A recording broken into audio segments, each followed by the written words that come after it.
Well, I'm really glad to be able to take some time and talk about faith community nursing, parish nursing. We interchange the terms depending on the background of the person who's coming to our course.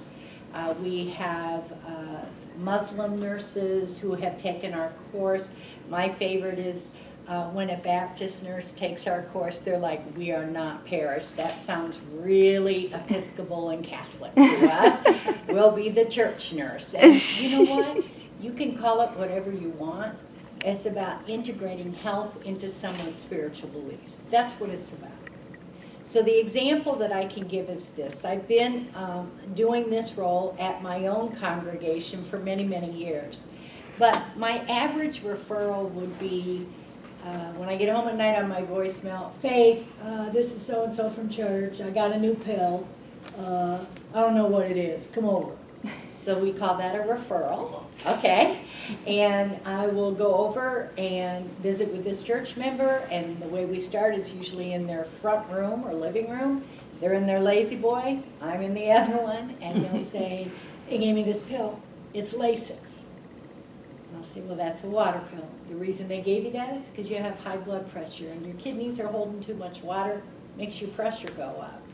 And I'm about into the next sentence when they say, oh, I think they told me that. They did.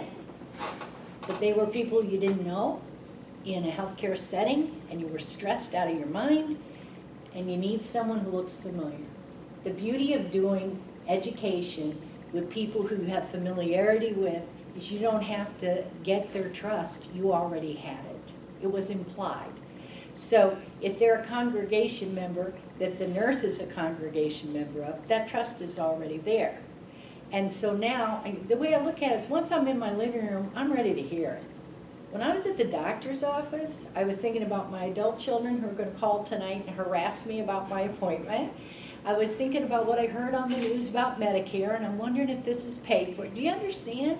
All of these things go on in a person's head. So the number one thing we do is translate between the world of health and the world of faith.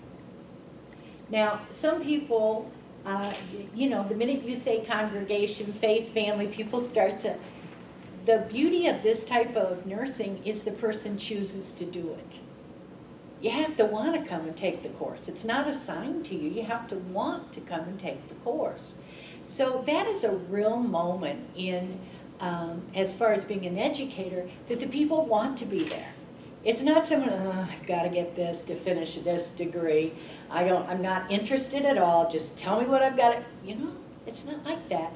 The people who come in the door have been nurses sometimes a year or 2 years and are getting ready to do a mission trip, and they want more background on how to do it. It could be a nurse in their 40s who says, you know what, got the kids to college, I'm ready to start a new chapter.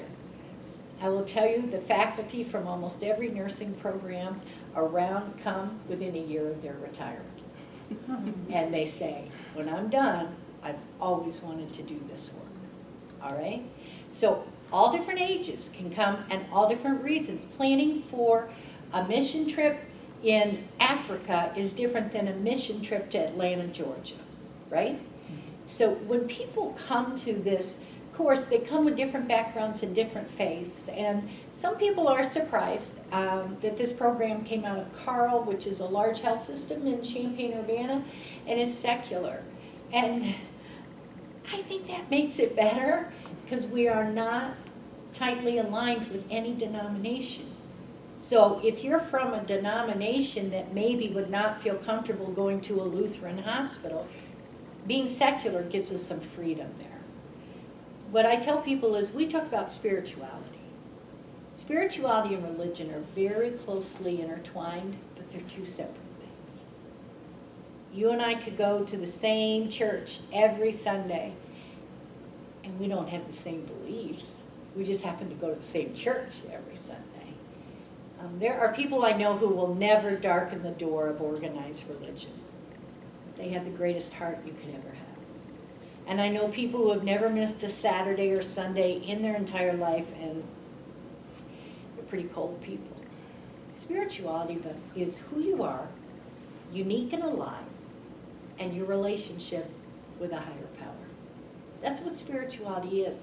Religion is when you capture and codify it with a set of rites, rituals, and beliefs.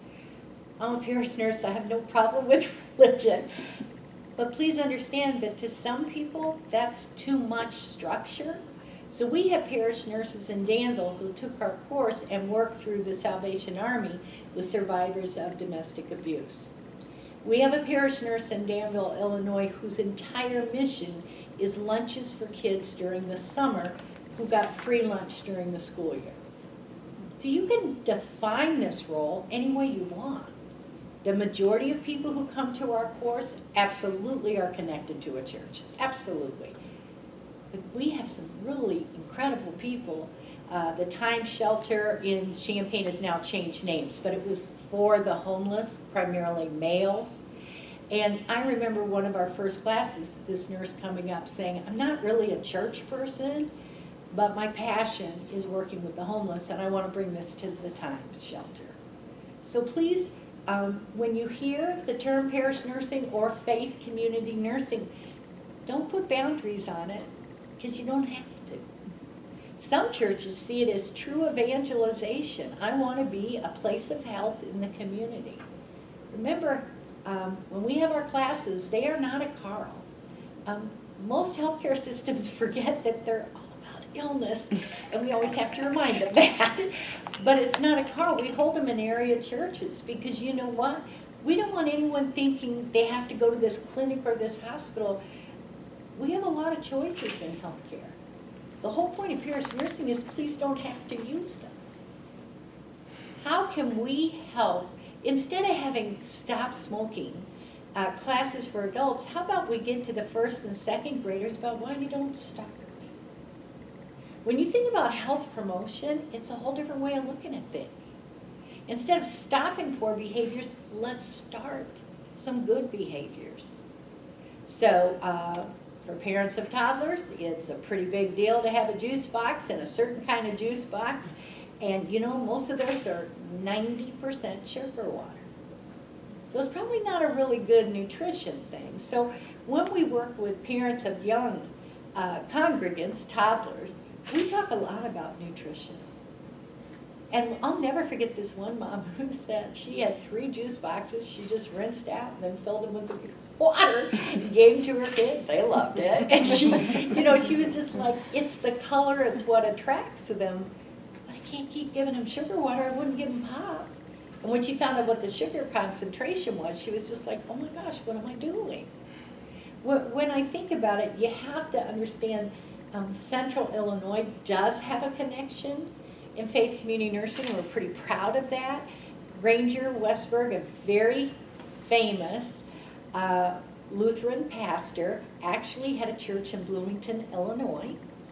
And he was called by a buddy who was the chaplain at Lutheran General up in Chicago. And back then, if you were a chaplain at a hospital and you wanted a week off, you had to find your own replacement. This was in the 1980s, so he called Granger and said, I need a week away. Can you come when you're done with service on Sunday and stay for the week at Lutheran General? He said, yeah, I'll come up. And it changed his life. He said, why is 90% of healthcare dollars spent on 10% of the patients, the critical care patients? Why are most people in ICU for things that could have been prevented? Lung disease, heart disease, the end of diabetes. He was just like, oh my gosh, everyone calls it healthcare, it's illness care. What is this? It always makes me smile when someone from the outside comes into your world, because there's part of you thinking, yeah, I thought that too. But he gave voice to it. He made it real. And he started it. That man was so amazing. He went to the administration and said, you're missing the boat. You need to be in the community making sure people are eating right and that people understand blood pressure isn't just a headache. You got to take the same pill every day for the rest of your life, you know? And when he got done, he said, I want a physician, a nurse, and a social worker. I want 7 churches. You pick them. well, I'm surprised to tell you, but Lutheran General picked several Lutheran churches, but they also picked a Methodist, a Catholic, and I think Presbyterian. Pretty what I would call tradition. And he said, give us 1 year, and we will show you outcomes. So the clinics started, and they did a lot of education, and they did flu shots, and they did work-life balance, and I mean, just all kinds of great preventive health work. And of course, they would help people with health issues by teaching them about their disease or their medications. Learning how a person takes their medicine is so key in this world. In healthcare, many times we'll say, are you taking blank? What are you programmed to say to that? Mm-hmm, mm-hmm, mm-hmm. And then what do we say to you? And are you taking, and we're nodding at you, so what are you going to do back to me? Mm-hmm, mm-hmm. We change the question now, and we put the pill out and say, tell me how you take that. And it's fascinating.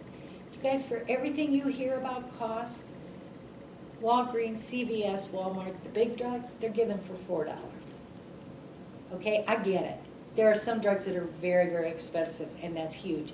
But the reality is, taking the same pill every day means I'm not the person I used to be. And so what happens is, I didn't take it yesterday. And you know what, I feel okay. So I'm not gonna take it today. And I had a patient once when I was in their home, and I said, tell me how you take this pill. And it was his blood pressure pill. And he looked at me with a big smile, and he said, oh, if I ever get a headache, I'm taking that.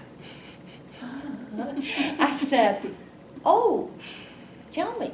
And he said, if you have high blood pressure, you get a headache. That's one of the last signs before a stroke. We can't wait till you get a headache, right? But he remembered that little piece. And so what did he say? Well, I better keep this in case I get a headache. Now, teaching him started with what? Taking his blood pressure that evening. And guess what? It was elevated. And teaching him, no, this pill will stop that. By the time we get to the headache, it's too close to trouble. You know, it's just too close. Granger brought out the whole thing about everyone in healthcare, and this is true, whether it's Sarah Bush or St. Anthony's in Effingham, everybody wants to talk about acute. Come have your baby with us. She'll be queen for the day.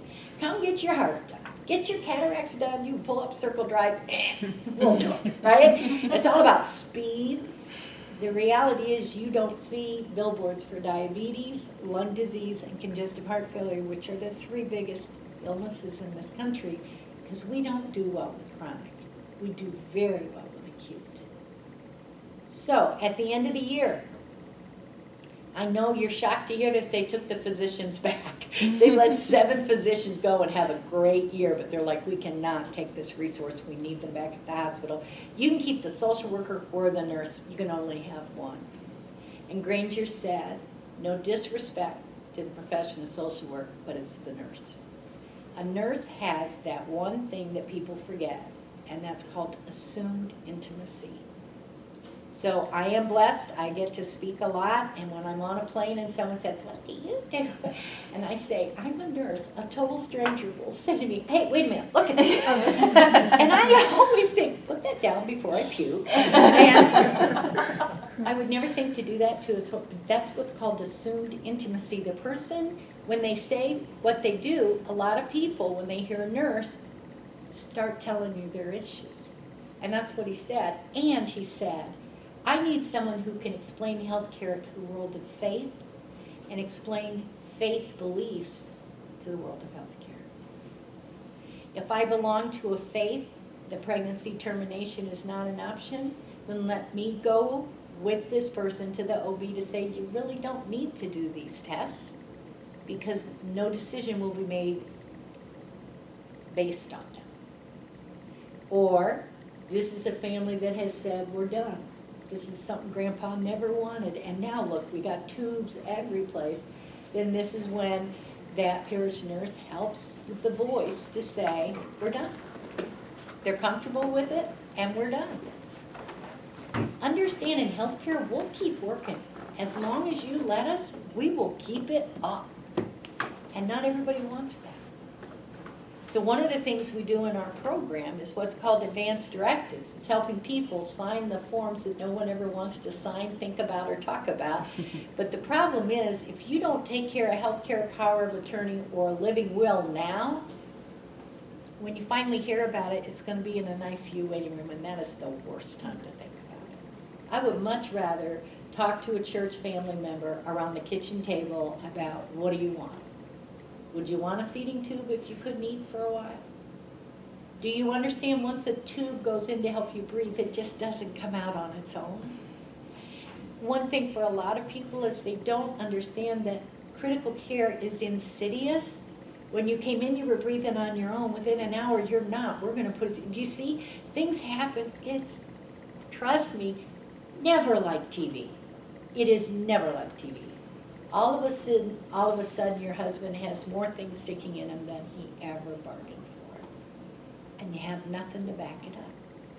What those papers say, I can't use a living will on anybody in this room as long as you're able to communicate. Some people are afraid, well, I'm going to let someone else decide. Only if you can't. As long as you're decisional, and decisional on a ventilator means you can write what you want. Okay, it doesn't have to be vocal. But once I can't do that, I need, in my own belief system, I need someone to understand it's okay to stop. It's okay, don't put my family through this. So what he said was, why did he pick 7 churches? Because he said, you guys, if you go to the school system, which is what everyone will say, let's go to the school and educate them. Once your kids are done with school, you're done with the school system. And then his line back then was, a Methodist is a Methodist until they die a Methodist, which makes me smile in today's world when non-denominational churches are growing rapidly, because people have pulled away from what a lot of people think of as traditional religions, but they're still going someplace for spiritual. And so if I can get, we have a very large vineyard church, traffic direction, everything on Sunday mornings. I think they're running 4 services now, 12 to 1,500 a service. This is a big church. We have 9 faith community nurses there. Guys, they don't make home visits. It's impossible. But one of them takes the seniors and does senior, I think it's called Senior Saint Luncheon, but they do the blood pressure screenings and health teaching. One does only new baby visits and maternal or pregnancy issues. It's fascinating how they turn it out. Some people have a small church outside of Charleston with 40 people on Sunday, and probably 80% are over 80 years old. Those parish nurses have very unique roles. First of all, they spend a lot of time on medication and health teaching, but they also see the end of their church coming. That's hard, you know. The perfect church has babies in the pews and seniors in the pews. And in that perfect world, I would be a size 2. Okay? I'm just saying some churches are predominantly young, some are predominantly senior, but a good mix means a healthy church. I met a pastor one time from a very large non-denominational church, and I loved what he said to me. He said, we really don't minister to older people. And I remember looking at him and thinking, well, what is your plan in 20 years when you all start getting old? I mean, to me, a healthier church is one that has everybody involved. And understanding if we're really going to talk about your health, nutrition is a huge part of it. Rest is a huge part of it. So we do what is called whole person health. Body, mind, spirit. You've heard that a lot. But I look at it this way. Your physical health, your emotional health, your spiritual health, your financial health. What? You guys, people's understanding of money is so impaired at this point. You can be at church with a family that looks great, got a great car, but they have 4 visas maxed out. Why is Dave Ramsey taking over our radio stations? Because he hit on something people relate to, which is in today's world, I'm 28 and I have $42,000 of student loans. I want to buy a house. Is that ever going to happen? Do you see that? Financial health impacts your physical health. I guarantee you, if you have blood pressure problems and you have money problems, we're going to see that pressure keep going up. I guarantee you, if you're worried about money, you're going to start going through drive-throughs and eating McDonald's, and the sodium in a Big Mac is enough for a week's worth of sodium. Your blood pressure, do you see what? It's all connected. But the most important one to me in today's world is the last one, which is relational health. I work with people, and so do you, who haven't talked to an adult child in 30 years. I work with people, and so do you, who have been either the instigator or the victim of unfaithfulness. Those things wear on people's health. One couple that I worked with, delightful couple, they were grieving so much over their daughter having a divorce, and as we talked through it, finally it came out. They told me how much they spent on that wedding a year before. A lot of money they're never going to get back. You guys, they love their daughter. Don't misunderstand what I'm saying. But the guilt they had over how they had spent their money, and now the marriage was over. See, that's the part I don't think people, when they hear church nurse, they're like, what? We help people with all those attributes. I'm not perfect. I don't think I should be talking about nutrition. But I know who to get to come and talk about it. All of us have different strengths. But I really see us as someone who pulls those threads together and says, you know what, 4 people said if we ran the Dave Ramsey course, they'd come. 4 people is 4 people, let's go. The longer you run financial classes, the more people come. There's a great program many of your churches in this area have. It's called Divorce Care. And it's a program based on spirit that just gets people through a divorce, and their children come and have a different session. There's like DVDs and then discussions and stuff. It's really cool. What a lot of churches didn't understand when they said, we're going to offer divorce care, is that none of their members would come. No kidding. I am not letting you know why my marriage broke up. I'm Presbyterian, but I'm going to this church down the road who's got divorce care. And that's what one of the pastors said to me once. I see divorce care as our gift to the community. And I remember thinking, you get it. Grief share, I want to do it at my church. You guys knew my husband. You guys knew who our kid, you know what I mean? It's all different vibe that goes with that. But what it is, it's your church is just speaking up and saying, if you come from the Christian background, Jesus said, teach, preach, and heal. And yet if you look at most Christian churches' mission statement, there's nothing about healing because hospitals sucked that up long ago. It used to be that every hospital was connected to a faith community. I mean, you went to the Jewish hospital in Cincinnati or you went to Mercy Catholic. That's where you went in Cincinnati. But the reality is, we started pulling more and more things away, and all of a sudden the churches felt isolated. My pet peeve in acute care is when I hear someone say, when the person's taking their last breath, call the chaplain. We should have called the chaplain this morning when we saw how this day was going to end, so that this person would be, would have been able for that chaplain to get a hold of their church, family, whomever, and if there wasn't one, for someone to be with this person and hold their hand as they exit this world. When I think of what we can do, I don't think it has to just be nurses. It's just that's the part that I teach. But a lot of us in our work have what we call health ministers. And it might be someone with a real gift for teaching nutrition who's involved in our health ministry efforts. The parish nurse can be that translator. They can integrate faith and health. I can be a health educator. That's probably what I think I've done the most explain what a pill is to people. Love it when someone calls and says, my husband has problems with his prostrate. Let's start with the right word now. But a lot of times it's just, they say that 85% of all healthcare decisions made in a family are made by the female. Oh, that's a shock. All right? All I'm saying is that a lot of guys don't step up to me at Fellowship Hall, but their wives sure do. What's this mean? What's this lab value mean? What does this mean? And you know what? I don't care who asks, as long as they can get the right information. in today's churches, should you vaccinate your child? That is a gigantic issue. And we have people who feel very strongly one way or another. And you know what? That's a discussion that I can honestly say when we started this program 22 years ago, that was not part of my almost every Sunday I get a vaccination question.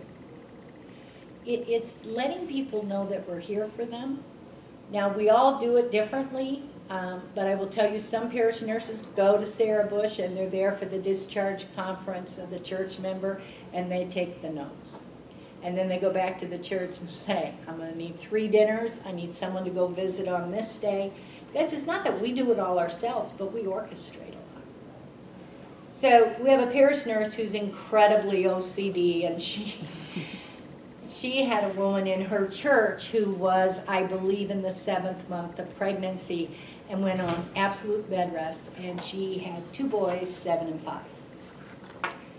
And the whole church went ballistic. I mean, they're just like, what are we going to, she's going to be at home on bed rest, can only get up to the bathroom. She has a 7-year-old and a 5-year-old, and this spouse, I'm sorry, people want to talk about the Family Medical Leave Act. Do you know you don't get paid for it? So FMLA is not helpful when you're trying to keep it going. And so he had to work, and these 5 and 7-year-olds had a lot of activities. So there was a house to clean, there were meals to prep, there were just all kinds of things. Well, churches crack me up. Oh, we're all over it. So the parish nurse said, I'll make an Excel spreadsheet, and then Sunday everyone can sign up. And I mean, this woman had it all. If you thought you were bringing lasagna, no, that's been taken already once. We won't repeat a meal. Now here are your options. I mean, this woman was insane, but she had all of her spreadsheets out, and the people in the church were signing up, and she had the 7-year-old's ball schedule, and to drop them off, and then to pick them up. And an older gentleman came up and just signed up for the whole thing. And she said, excuse me, you just sign up for one. You either drop them off or you pick them up, and you have to leave some for other people. And he looked at her and he said, honey, you ever play ball? That kid needs the same person picking him up that dropped him off, because I'm staying to watch the game. And on the way back, I'm going to tell him that that kid who did that plays dirty. Don't ever play dirty. And you know what? Get out, get your ball, let's practice that throw. Do you hear something? What I hear there is someone who understood this kid's whole world just changed. How can I be a good person for him? You know, because that parish nurse's story was just about how she really almost started crying. Because she was just like, oh my gosh, I missed the whole thing. There's a little boy who doesn't have his mom for a long time. There's a little boy whose dad took him to all the games. His dad came. I mean, you know, it was just hearing that guy do it. And that's what, to me, is the stories of parish nursing are the ones where you're just like, oh, wow. Just that we could share a moment with a person in today's world. Not very many people get to do that.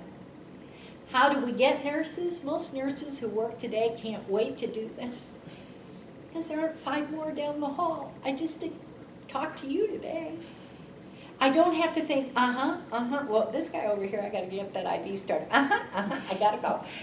When you're doing parish nursing, it's just you and the person. And I always say there's no time clock in someone's living room, you know? You have to remember that spirituality to most people is very private. Best joke, a Lutheran pastor said to me, I don't know about Charleston Mattoon, but north of Champaign-Urbana is about as German Lutheran as you can get.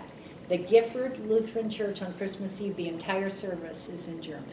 Okay, I mean, this is and it's a different culture. And this one pastor said to me, yep, I have a church member who loves his wife so much he almost told her once. Do you get that? All right. So I have a family that I visit, retired farmer and his wife. They both have significant health issues. But one time I just remember on the way in thinking, we're going to talk about prayer today. I want to see how they pray. I want to hear about that. You know, that was just something that I thought I should bring up. So I always saw him in the living room, and then I'd see her in the kitchen, and she always made me something. It was good. This woman didn't know what a mix was. Everything was from scratch, right? But anyway, so I went in the living room, we went through his blood pressure, went over everything, and finally I said, do you mind if I ask you a question? And he said, no. And I said, do you pray? Yes. And I said, does your wife pray? Oh, God. Yes. She's in 14 Bible studies and 3 prayer. Oh, my God. All she does is pray. Okay. Could I ask you a question? Yeah. What do you pray for? He was a retired farmer. You know the first word out of his mouth? Rain. Rain. He said, I pray for rain. I pray for her. And I pray for the grandbabies. And I said, can I ask you another question? Yeah. What does she pray for? Prayer is the most intimate communication people have. If you are a person who prays, nobody knows what you prayed for last night when you put your head on the pillow. You're the only person who knows that. We could, if we were in certain denominations, have communal prayer. Nobody knows what your prayer is in your heart. So now I go to the kitchen. She's in the kitchen, delightful woman. And I said, could I ask you a question? Do you pray? Yes, I'm saved. I said, good. I said, well, I was wondering, do you pray? Yes. I'm in 14 Bible studies, 3 women's prayer. I said, oh, okay. Does he pray? Yes, he's saved. Good. That's very good. But does he pray? Yes. Okay. I said to her, could you tell me what you pray for? This woman looked at me and said, I pray for the grandbabies. One of them has the attention deficit hyperactivity disorder. And I pray for my son that someday my daughter-in-law will put a decent meal on that table for him. I pray for him and his prostrate. Okay, you guys got me. We went on for a while. It was pretty detailed. And at the end I said, do you know what he prays for? And she looked at me and went, it has always been a moment in my life where I realized it's not just me. Most people never talk about their spiritual conversations. Yet this is a couple who, honestly, I know they loved each other. I think they've been married 65 years. There's no doubt here that they were strong believers in their own faith. But you hear that? Some people today just want a chance to share their spiritual thoughts and not be hemmed in by somebody else's. The beauty of when you have someone from your own faith dimension is we don't have to argue about a lot of it. Children's faith is, they say, the best because they don't have any baggage yet. And we have some, I just love kids' takes on God. And I just love, you know, how they're like, God doesn't make mistakes. That means I'm perfect. And it's just like, wow, where did we all lose that, you know? But there's a song that we use a lot in many of our churches, and it says, hasn't anybody ever told you that you're the most beautiful thing in the world? Has anyone ever told you that you are loved beyond? Right? Doesn't mention God, doesn't mention religion, but it's such a great song. You guys, I'll be honest, when we play that song to people in this age group, in this room, people get teary. Well, guess what? We have baggage, we have grief, we have all these things that have happened in our life. Or maybe, guess what? I didn't grow up with the best family, and no, I never heard that, right? I mean, play it at a Sunday school, they will spontaneously get up and march around the room because they repeat the lines over and over. Has anybody ever told you I'm beautiful? Has anybody ever told you that I'm loved? I mean, you just watch them and you think, this is the pure spirit before life gets hard. You know, when people ask me, Faith, what do parish nurses do? I say we do the 3 G's, guilt, grief, and greed. That's what everything comes down to. I should have been a better daughter, should have been a better mother, should have been a better son, shoulda, shoulda, shoulda. Don't should on yourselves, right? But that's what it is. I shoulda. I have an older woman I visit who feels so bad because her kids don't call her on Sunday night. And I said, have you ever asked them to call you on Sunday night? No. So they should just know. Okay. Why do they have to call you on Sunday night? Well, my best friend, her son calls her every Sunday. So you're feeling guilty? I mean, sometimes you're just like, you know what? You love your kids, they love you. It works, right? We talked a little bit about greed, but getting people to understand, people don't have 4 visas to feed themselves. They have 4 visas because there was greed. And please don't put judgment on it. I just mean there are a lot of people who expect that they have a nice car. A lot of people expect that they should have this, this, and this. Every single person when they start college, as you start as a young adult, you left the house with a lot of stuff you would like the same. It's hard to see, how am I going to make that happen? And some people do it. In our churches that are in the really toughest neighborhoods of Champaign, Urbana, we spend a lot of time teaching about rent to own. 75% interest? Understand, most people don't know how to compute interest. I'd like that couch too. That couch will be out on the driveway, torn up and ruined before it's ever paid for. I'd like a refrigerator with an ice maker. It's going to take you 42 years to pay for that refrigerator. So when I talk about greed, I want you to understand, don't think of greed as judgment. It's like, I would like a refrigerator with an ice maker. You know what? This place where everyone is so nice and kind to me says I can do it for $10. Do you see how they get caught up? So guilt, greed, and then grief. It is not just the loss of people who would love. It is, I lost my marriage, I lost my job. I was downsized, or God forbid, right-sized. So I wasn't the right person. I mean, when you hear people, the bitterness and the anger they have over losing jobs. It's a 3.8% unemployment rate. Yay! Where are most of the jobs? At the $10 an hour range. If you lose your job where you're making $62,000 a year, the ability to get that again is kind of tough in a market that only has 3.8% unemployment. I mean, the polarity of unemployment always makes me smile. We want everyone to have a job, but the reality is when I want a job, I would like it here, right? Grief is the fact that I wanted one of my children to do X and none of them did. Things that people don't say out loud hurts in their heart. So I was taking blood pressure on an older woman one time, and I took her blood pressure and it was up. And I looked at her and I said, oh my gosh, your pressure's up. And she looked at me and said, I buried my sister this week. And I said, I am so sorry. I mean, when I talk about blood pressure, we know why it's up, right? And I said, oh my gosh, I'm so sorry. Tell me about her. So she told me a little bit about her, but then she looked at me and said, Faith, there were 9 of us, and I'm the last one. And I said, oh my gosh. And then this look of anger came across her face and said, it wasn't supposed to be this way. I'm the oldest. Do you hear that pain? Nobody ever really says it out loud, but if you're the oldest, you kind of got the pass. On everybody else, we'll have to say goodbye to everybody, but you, do you see?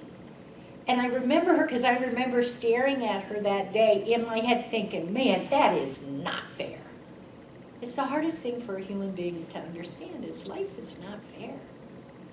And sometimes I would argue most spiritual and health issues, life's not fair. It just isn't. But you guys, where on your birth certificate did it ever say it would be? We all think, oh, that's not fair. Well, I don't know where it was ever said it would be. I think that for most faith families, what we have is a group of people who would love to help each other if they knew what you needed and how you needed. And if I need to get a committed person in my church to make sure meals are covered for 30 days for this family, do it. I'm sorry, I'm a nurse, I'm not doing that. I volunteer my time to my church. I will use it doing more of the healthcare stuff, but I want to make sure we get those meals covered. I do go to a lot of doctor appointments with people, and I made a crack earlier, but they say many times today seniors are not white coat syndrome where the blood pressure goes up because you see someone in a white coat. It's adult children syndrome because you know they're going to call you that night and say, how'd it go? Did you remember to tell them this? Did you tell them that, Mom? Mom, you said you were going to ask, but you didn't ask, did you? And so now, Parish Nursing in Champaign-Urbana, we just call ahead and we say, Emily's on her way in today. She has questions in her purse. Okay, because what happens? They write out all their questions, put it in their purse, and then come home, open the purse, and go, you know, life isn't fair. So we call, so when the provider walks in the room, they can say, Emily, open your purse, you got some, oh yes, I've got questions, right? A lot of times what I do at my church is they call me in the evening, I go look at what the physician wrote, I get the meds, and I call their son. In their home, right in front of them. Oh my God, they just love knowing a nurse is talking. But sometimes it's just to say, your mom's fine, but she's getting pretty stressed about all the questions. So if you have any, can you ask me? Because it just throws your mom a little bit. This is the only country I'm aware of where if you forget to take your pills, we can put you in a nursing home. Forgetting to take your pills doesn't mean you can't toilet, dress, and feed yourself. It just means you're getting a little forgetful. A lot of people I work with on certain things, they just need us to set their pills out for the week. Medicare used to pay for home health to do that. They won't anymore. Parish nurses can do it. And I will tell you, I have several people who come on Sunday with their pills, and I fill their containers for them, and then they take them home. They were able to drive to church. They're able to do everything. They just can't remember. Some of my people take 24 pills a day. How do you remember that? I love those little pill containers the drugstores sell. We use muffin tins. Mm-hmm. It's the only thing that works, you know? So what I wanted to get across to you today, and what I hope with the stories that you're hearing, is that this is a way to marry a church's belief in health and healing with healthcare's ability to get the right person in that church. Our program is set up that if someone does not belong to a church but would like to help a church, they can. We just need to find the right church to match. And we have plenty of churches that don't have nurses that would love to have a parish nurse. Our program is set up we have 514 nurses doing this in 222 congregations. We're very proud of that. But it's also set up that you didn't sign on for life. So if you've done it 4 years and now you're wanting something else, it's a volunteer role. We'll get someone else. Okay, so you guys figured out I'll talk all day. What questions do you have? What can I help you with? So one of the ministers I talked to earlier today asked me, so what can parish nursing do for a campus ministry? And I spitballed some stuff, but I would rather have the real answer to pass on to him. I think the parish nurses on the campus churches at the University of Illinois, education on binge drinking, education on identifying food disorders. A lot of food disorders in primarily young women are not apparent until late teens, so it might be college before it really comes out. Supporting and being there for everyone, not just during finals. Several of our churches have what's known as the college connection, which means if you belong to a community of faith believers and you have 2 people who left this year to go to campus, you guys take turns sending notes of encouragement. You know when finals week is, so you send some goodies. You connect. So campus churches serve a huge role and a great role, but a lot of people already have a connection to a faith family back home. We don't want to interfere with either one, but the college connection to me is a fascinating program. Tilton, Illinois, which is a little town outside of Danville, there's a Nazarene church, and I always think, God, I wish I went to college and was a Nazarene at that church, because they just take care of their students, and then they have a picnic every August. And every August you'll see, older people and this young kid running towards them because they're the ones who kept them going all year with letters and notes and, things. Campus ministry to me is knowing that your faith family's there for you even if you messed up.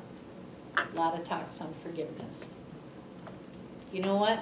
Everybody does something irresponsible, some more than others. We're not here to judge you. We want to welcome you and say, people mess up. But if you can't forgive yourself, we're in trouble. A lot of people who self-harm, it's because they can't forgive themselves.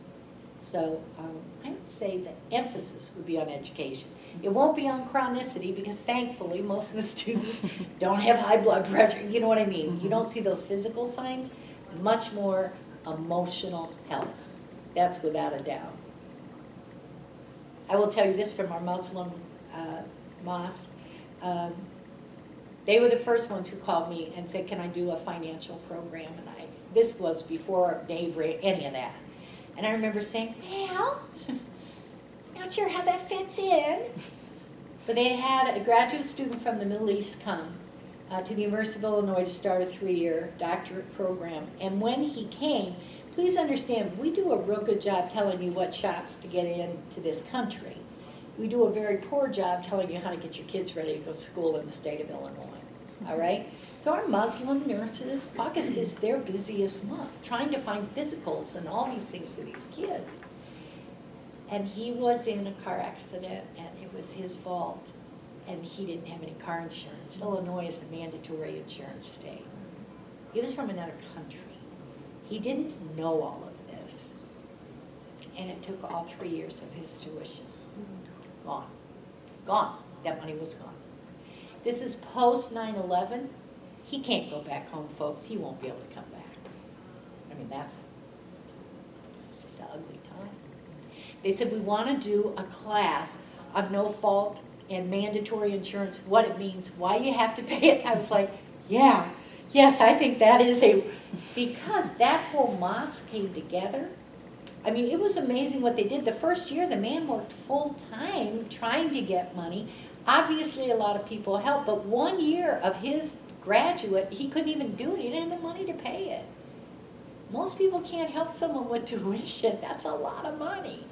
But that was kind of a moment for me of, so that faith family has to teach others. Him not having insurance was a wake up with how many Middle Eastern graduate students just came this year? How many of them don't have insurance and don't understand the repercussions of this? You know, and I think that's the way most things happen in life. Until you have the need, you're not aware of it. And then when the need surfaces, you're like, oh, we should be on this. So in certain areas, the church nurse spends a lot of time on meth and meth education. And what do you do when your kid gets hooked on opioids? Is God still there for you?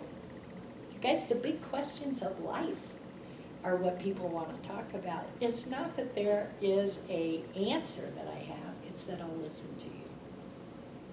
No one in the first grade ever said, when I grow up, I want to be an addict. No one ever said that. But it happens more and more. And we have seniors that have become addicted to pain medication. So anyone thinking it's a certain age group, that's over. But meth, without a doubt, in Central Illinois, huge impact. And heroin. So how do you work through that? So I would say we do more with that kind of stuff than we did 15 years ago. Okay, thank you. You talk about how the program started was with social workers, nurses, and physicians all working together, and you said that the reason that, you know, it's been sort of not handed, but earned by nurses is because of the assumed intimacy. Okay. But it sounds like a lot of the stuff that you're doing isn't unique to nursing, right? There's health education, social work, case management Absolutely. kind of involved. So what are ways to involve other fields Sure. that aren't exclusively? So what the sheet is about the actual class we have for nurses to come and take. But when I mentioned health ministers, oh my gosh. There's a woman at a church I went to get them started with it. And the pastor had me at the infamous narthex to shake everybody's hand after I spoke. This young woman came through and said, excuse me, this was in Danville. I work at the hospital and I do all Medicare billing. Do you think I could help? You know, I'm thinking, will you come back to Champaign with me? Because if you could explain Medicare to our members, they would be. So I look at it, we call it health ministry. If there is a social worker who is willing to help, depending on their specialty, but counseling, addiction, Medicare, we want them. If there is a physical therapist there, If there's an OT who can explain to a group of people why 17 throw rugs are not a good idea in your home.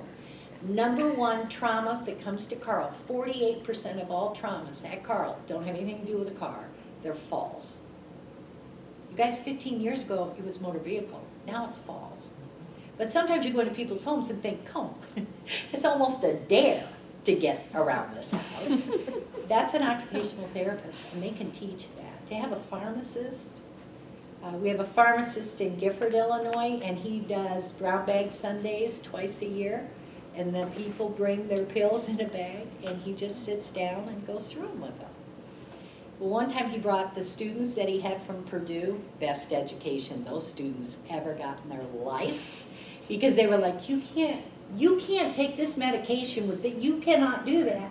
And these little ladies, get that one at CVS, because their computer doesn't talk to Walgreens. CVS wouldn't give it to me, so I took it to Walgreens, and Walgreens, I mean, you could just see these graduate students like, you can't do that. And then these older people cracking me up. No, let me explain to you how it's done. You know? Brown bag Sundays are the best gift you could give.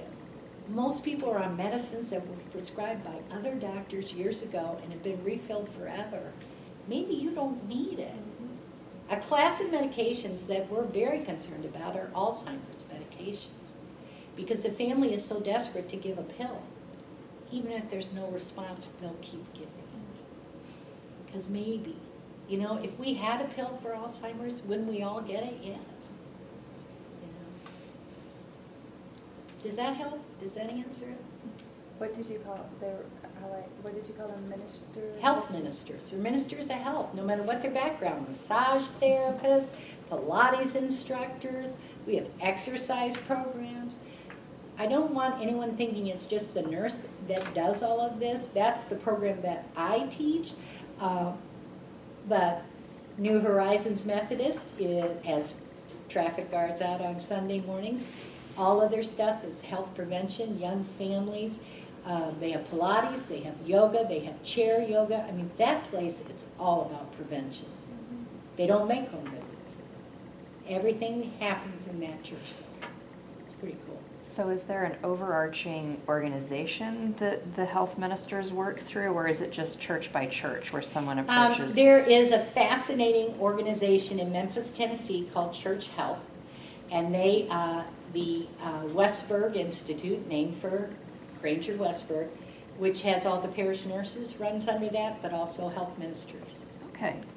So they are wonderful on prevention, nutrition. We use a lot of their publications. Okay.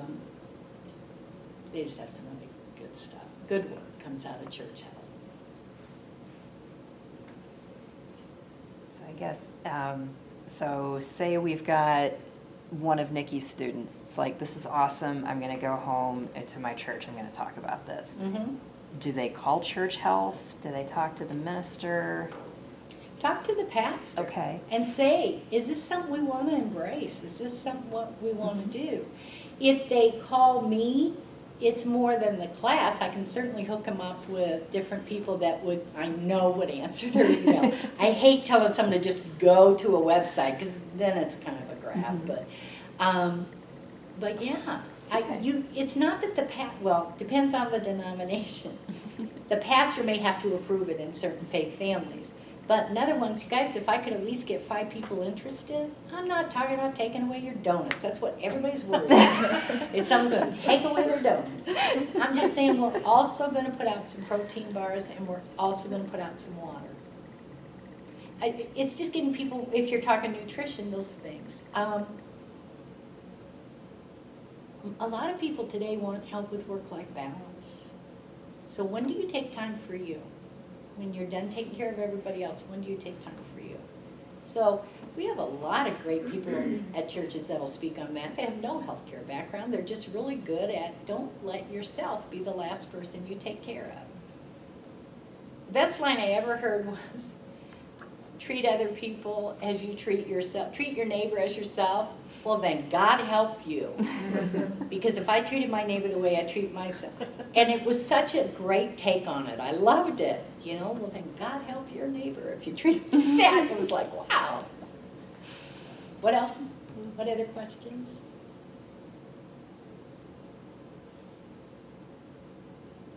Anything? We've got the expert. Any church in the area that's interested, without a doubt, have them contact.